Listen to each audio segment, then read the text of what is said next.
All right, hello, NEUR3272. So in this video, I'm going to go over some basic tools, some websites and software that are helpful for assignment writing.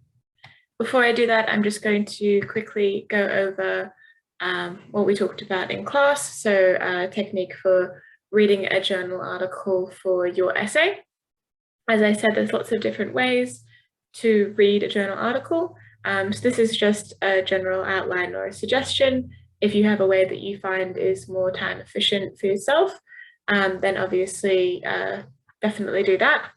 But basically, you are looking for articles, you're looking for research that support your interpretation or explanation of a social behavior. So you want to find research that supports what you're saying, basically. So when you're looking through, you're on Google Scholar, you're on UQ Library, you've got a paper that you think seems decent. The first thing, of course, that you want to do is skim the title and the abstract for relevance. And in the abstract, you want to focus on the main findings and on the conclusion. So do these findings, does their conclusion support the argument that you want to make? You can skip the introduction. So usually that's just the rationale of why they ran the study, as well as some relevant or interesting background. But you do want to read fully through the methods and the results. With the methods, though, you can skip through any kind of irrelevant sections, such as like dense equipment explanation sections. And you want to read through the results fully and then just go through and highlight and focus on the results that are actually relevant to your topic. And then the discussion you can skim through as well. Just focus on the sections that explain or discuss the results that you've highlighted as being relevant earlier in the results section. So the tools I'm going to discuss today, I'm going to be going over Endnote and Mendeley, which are referencing softwares, which can be very useful for writing a research article or a scientific paper.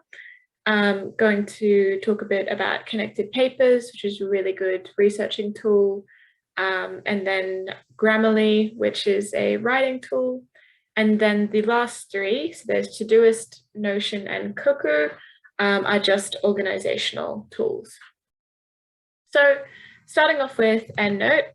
Endnote you can actually use for free with your university login. So if you just Google my UQ Endnote, UQ has instructions on how to get the Endnote license for free with your student login. So they do have an online version, so My Endnote Web, if you don't want to download the app. And it's basically just looks identical to the layout of the app. So, your references are in this middle section here, and then your organization is on the left. But I do much prefer to use the actual app itself, and it can actually sync up and work with your Microsoft Word, which is really helpful when you actually get to writing and referencing. So if we have a look here, this is my Endnote library. It has, you can just sort by all references. So these are, this is every reference that I've sort of saved in this library. And then you can have different groups. So this is good if you're working on a couple of different assignments and you want to sort your articles in that way. So you can just create a new group and then, you can create it based on topic. So, maybe I want to get a bunch of research about visual attention. Or you can do it based on, which course you're doing. So if you want to get references for your assignment for this course, you can have a group. And then for another course, you can have a different one. And basically, you just find references. And then if they look relevant and if they seem good to you, then you can add them here. So when you've added them, this is how they look. If I click on it, the information will sort of come up on the side here. It doesn't actually have the full text, so it'll just have all of the referencing information, a link to the full text, and typically the abstract. So, it's good just to get a bit of an understanding, if you read the paper fully online or if you download it, that's great. But if you just want to have this referencing information here, and then if you just want a bit of a reminder of, wait, what did they find in this paper again? You can check the abstract. You can actually also attach a PDF. So if you do have a downloaded PDF of this article that you want to, highlight and notate, then you can attach this here. But otherwise, it's just a summary. Now, how to actually get the references in, you can do this a couple of ways. You can actually look for references within Endnote itself. So you want to do online search and choose the search engine that you want. So I'm going to do PubMed, and then I'm going to look up a title of paper that I want to find. And I've just put the title here, but you can put in keywords, year, author, just like any other kind of search engine. And then once I've got this here, I can just drag and drop this into the relevant section or the relevant group that I want to put this in. The other way to do it is so online. If you're in Google Scholar or say your UQ library and you're finding sources this way, then you can actually go through and so say I've put in my title here that I wanted to find, and this is the paper. I could just click this little pin button here. So this actually adds this to my saved papers for UQ library. If you are sort of looking for articles and you don't want to have like 6 million tabs open, you can actually just save them this way if you're just scanning and you want to do a proper read later. And then you can actually just go into here. So these are the items that I've saved in this literature search sort of session. So I can go in here, click on this button to select all of them. And then to get this into my EndNote, I can click this here, export RIS, download. And then once this is finished downloading, I can just click on this, and it will import all of those into my EndNote. So I've got imported references 13, and then once these are in here, then I can add them into the relevant group. Now, once you've got sort of a couple of references like this, if you want to actually get a reference list, you can, if you want, just export this whole reference list. So if I click this button here, label it in the way that you want it, make sure that it's APA 7th. If I click save, that'll give me a text file that has the reference list of all of these references. Yeah, so I find that a much better way is actually just to use EndNote within Microsoft Word itself when you're writing your paper.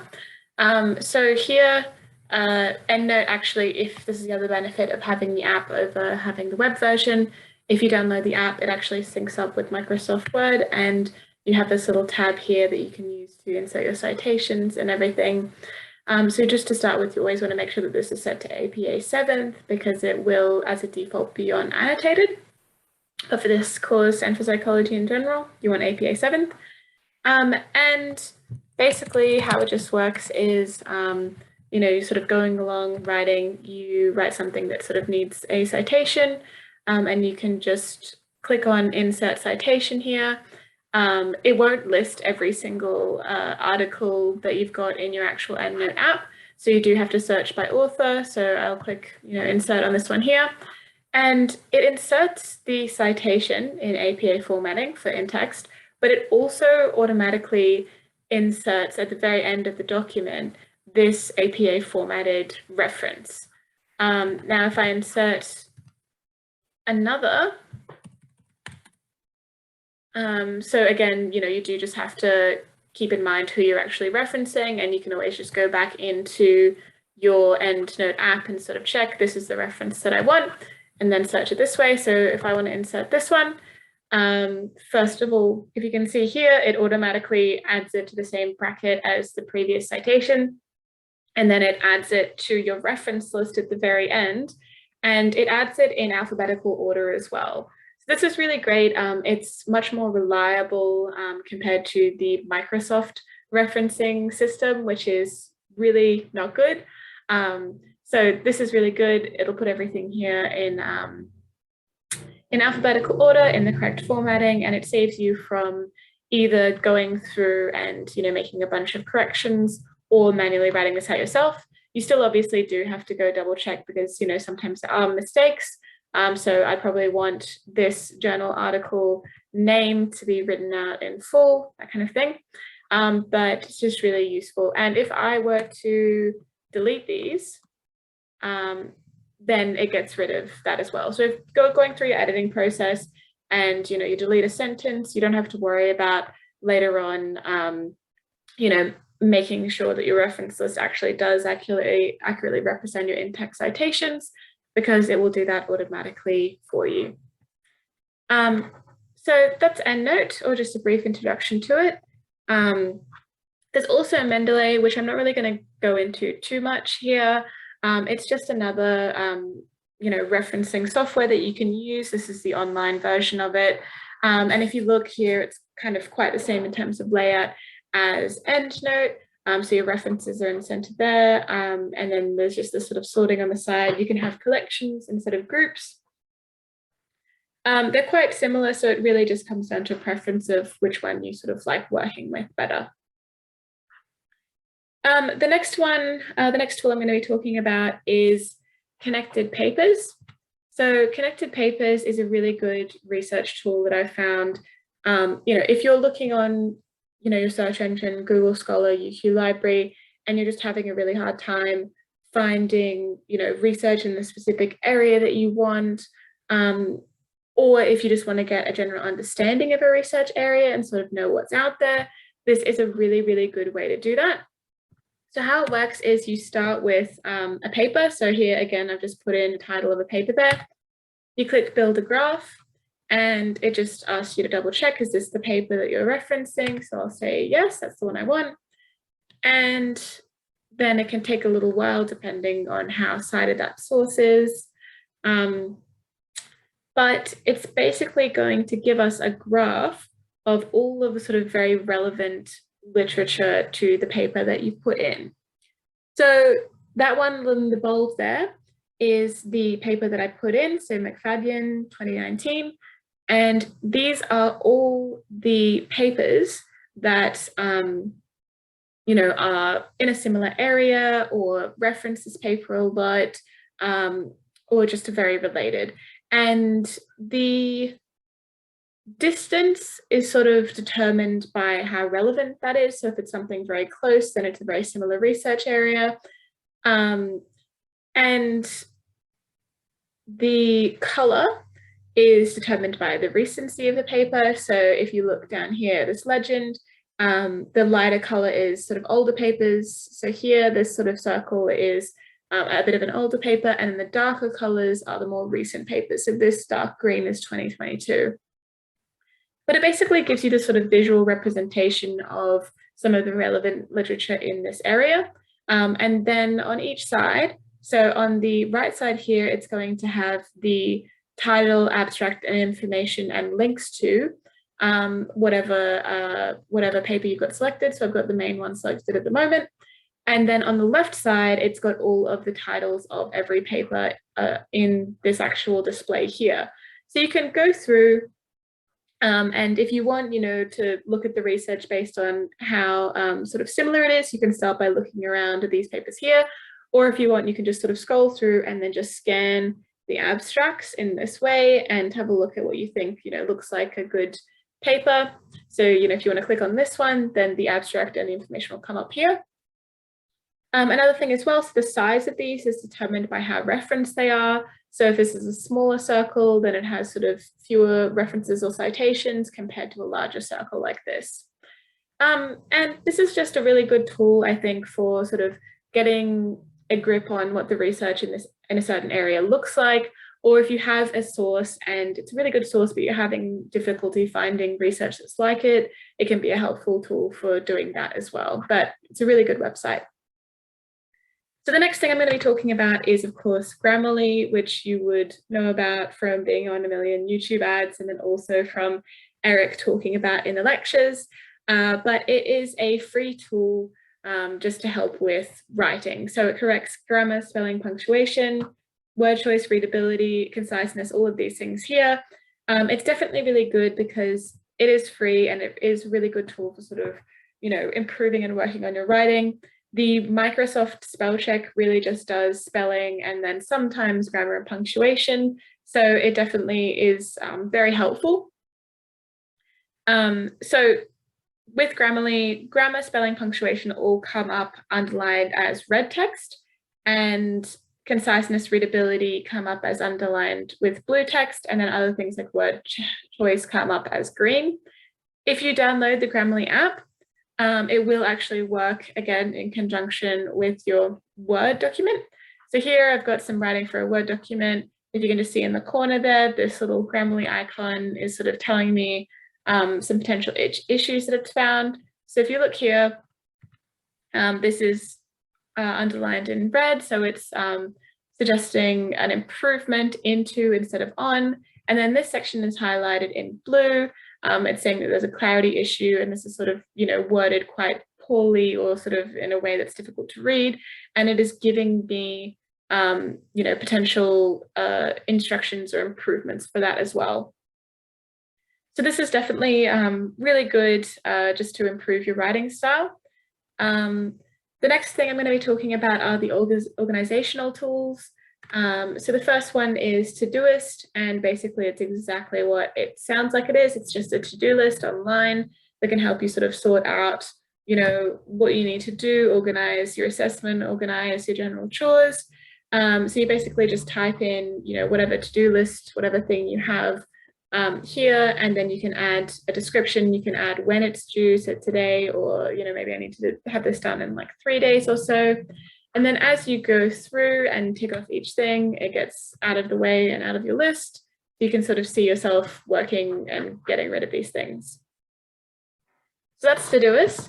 I think another really good option as well is Notion, which you would have sort of heard about again, because Eric really loves Notion.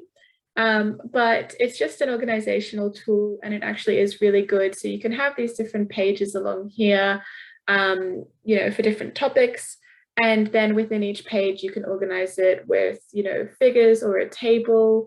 You can just do text. You can do, a to-do list. It's whatever you want.